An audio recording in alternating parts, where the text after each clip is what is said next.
paludisme est un grave problème de santé publique dans les pays tropicaux, tout particulièrement en Afrique subsaharienne. Le paludisme constitue également un risque pour les voyageurs qui se rendent dans les zones où sévit la maladie. Pour vous présenter ce cours sur le paludisme d'importation, le professeur Philippe Parola, chef du service des maladies infectieuses aiguës et directeur d'équipe de recherche dans l'Institut hospitalo-universitaire Méditerranée Infection au CHU de la Timone et à l'Université d'Aix-Marseille. Bonjour à toutes et à tous. Les voyageurs, qu'ils soient touristes, businessmen, militaires, expatriés ou bien originaires de pays tropicaux se rendant périodiquement dans leur pays d'origine pour des visites familiales, peuvent être exposés aux moustiques vecteurs du paludisme. La maladie se manifestera essentiellement au retour. C'est ce qu'on appelle le paludisme d'importation. On estime que chaque année, 10 à 15 millions de voyageurs internationaux européens visitent des pays tropicaux où sévit le paludisme et qu'entre 12 et 15 000 cas de paludisme sont diagnostiqués chaque année en Europe. En France, en 2014, près de 2300 cas de paludisme ont été déclarés au Centre national de référence, mais on estime qu'en réalité, ce nombre est 2 fois plus élevé. Alors, qui sont ces victimes du paludisme d'importation ? Depuis des années, la très grande majorité des cas diagnostiqués en France concernent des voyageurs au retour d'Afrique subsaharienne.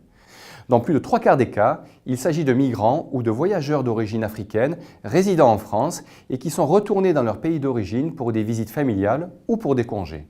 Cette dernière catégorie de voyageurs est appelée en anglais les VFR, Visiting Friends and Relatives. Le paludisme reste une menace pour les militaires en opération et le personnel expatrié des entreprises. Cependant, le paludisme d'importation n'est pas uniquement une problématique nord-sud, il concerne aussi les personnes vivant en Afrique et se déplaçant dans des pays du continent où les risques sont plus élevés. Le paludisme d'importation est très majoritairement dû à Plasmodium falciparum, celui qui peut tuer. En France, en 2014, plus de 300 cas étaient des formes graves et chaque année, 10 à 20 voyageurs vont mourir de paludisme. Il est donc essentiel de diagnostiquer et de traiter les cas au plus vite, mais aussi de se protéger contre la maladie. Nous verrons donc dans ce module comment reconnaître un paludisme d'importation, comment en évaluer la gravité et comment le traiter pour le guérir. Alors, quand faut-il penser au paludisme ? L'élément clé est bien entendu la notion de voyage en zone tropicale, endémique pour le paludisme. Les choses sont simples quand les patients font d'eux-mêmes le lien entre la maladie et le voyage, mais ce n'est pas toujours le cas. Il faut donc systématiquement interroger un patient fébrile ou un malade sur l'existence d'un voyage les semaines ou les mois précédant la maladie. Les signes du paludisme d'importation sont les mêmes que le paludisme que l'on rencontre en zone endémique, avec en général au premier plan une fièvre à laquelle peut s'associer des frissons, des douleurs, des maux de tête, des douleurs musculaires ou articulaires. Il peut exister des troubles respiratoires ou digestifs qui sont souvent au premier plan chez l'enfant et peuvent entraîner un retard au diagnostic. Le paludisme devra donc être évoqué devant toute fièvre et plus largement tout symptôme au retour d'une zone d'endémie. L'examen clinique pourra mettre en évidence de façon inconstante une splénomégalie ou une hépatomégalie, c'est-à-dire une augmentation de taille de la rate ou du foie. Les tests diagnostiques doivent être effectués en urgence. Ils font appel, comme vous le savez, aux tests de diagnostic rapide, les TDR, au frottis sanguin et à la goutte épaisse. Ils permettent d'établir le diagnostic positif du paludisme, le diagnostic d'espèce et de déterminer par le frottis sanguin ou la goutte épaisse la parasitémie, c'est-à-dire le nombre de globules rouges du sang qui sont parasités. Il est essentiel de rechercher les signes de gravité du paludisme car ils vont conditionner la prise en charge.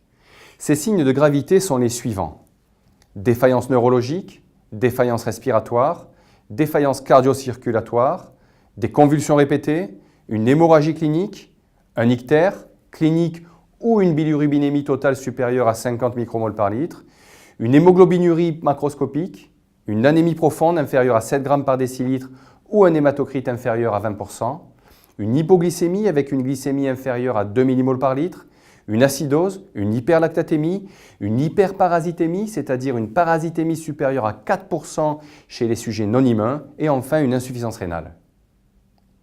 S'il existe un seul de ces signes de gravité, il est recommandé en France de prendre contact avec un réanimateur. Une prise en charge en soins continus ou en réanimation doit être discutée.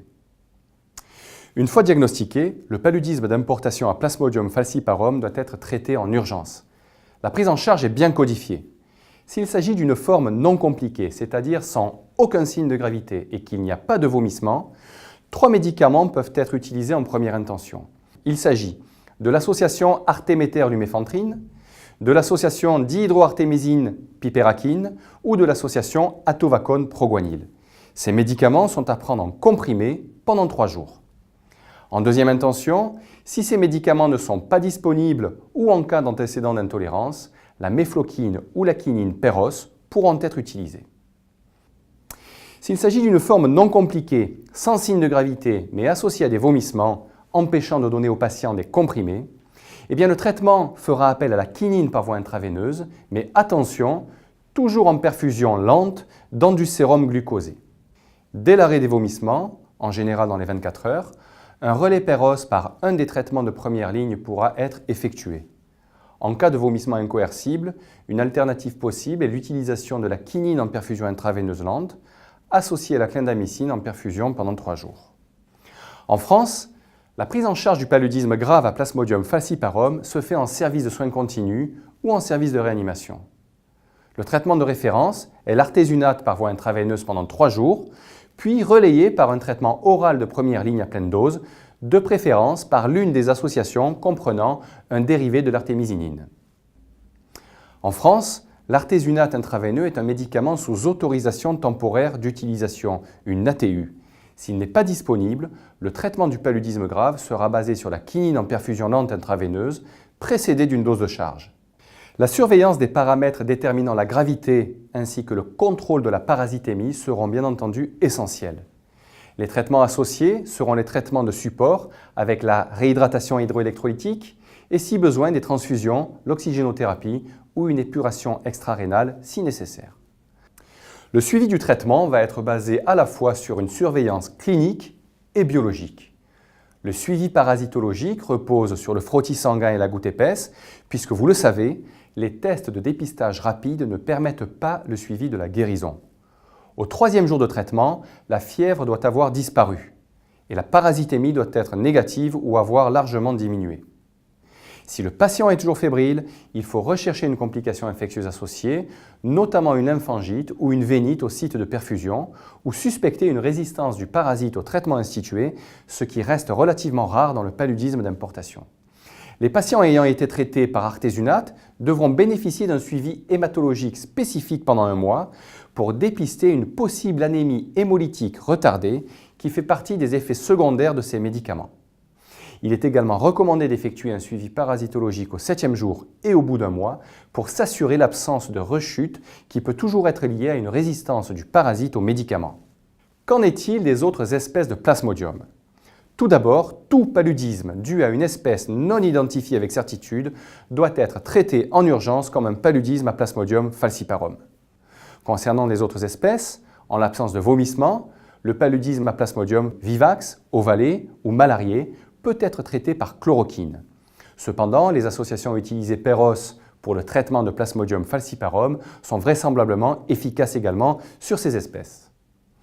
Pour Plasmodium vivax et Plasmodium ovalé, le traitement de l'accès palustre par chloroquine sera associé à un traitement par primaquine, médicament qui permettra d'éviter les rechutes en éradiquant les formes hépatiques, les hypnozoïdes que vous avez étudiés avec le cycle du paludisme. Pour finir, rappelez-vous que Plasmodium malarié et Knowlesi se ressemblent et que tout cas de paludisme identifié comme étant Plasmodium malarié mais présentant des signes de gravité au retour d'Asie du Sud-Est devra être considéré comme une infection due à Plasmodium Knowlesi. Cette infection peut être grave et doit être traitée par artésunate intraveineux ou à défaut par quinine intraveineuse. Le paludisme d'importation est donc une urgence médicale.